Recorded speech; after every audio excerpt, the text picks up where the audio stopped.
7th standard term 3 chapter 1 number systemல exercise 1.2ல 10th sum பார்ப்போம். Find the perimeter of an equilateral triangle with the side measuring 3.8 அப்படின்னு சொல்றாங்க. So அதாவது equilateral triangle அதாவது சமபக்க முக்கோணம் அப்படின்னு சொல்லுவோம். அதோடைய சுற்றளவு என்ன அப்படின்னு சொல்லிட்டு கேட்குறாங்க. ஒரு பக்க அளவு கொடுத்துருக்குறாங்க, தட் இஸ் 3.8 சென்டிமீட்டர் அப்படின்னு சொல்லிட்டு கொடுத்துருக்குறாங்க.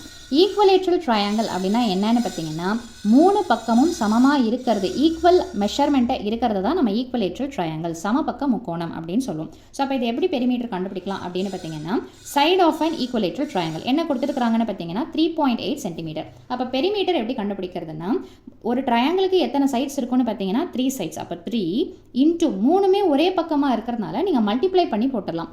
அல்லது a + b + c அப்படி பார்க்கும்போது 3.8 + 3.8 + 3.8 அப்படியும் போடலாம்.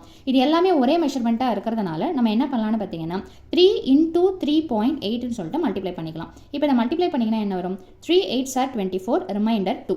3 3s are 9 + 2 என்ன வந்துடும்னா 11. இங்கே பாயிண்ட்டுக்கு அப்புறமா ஒரு நம்பர் தள்ளி இருக்கிறதுனால பின்னாடியிலிருந்து ஒரு நம்பர் தள்ளி பாயிண்ட் வைக்கணும். ஸோ 11.4 சென்டிமீட்டர் மட்டும்தான் வரும், ஏன்னா இது பெரிமீட்டர். ஏரியானா மட்டும்தான் உங்களுக்கு என்ன வரும்னு பார்த்தீங்கன்னா ஸ்கொயர் வரும். ஸோ அவ்வளோதான் இந்த சம்மோட சொல்யூஷன். தேங்க்யூ.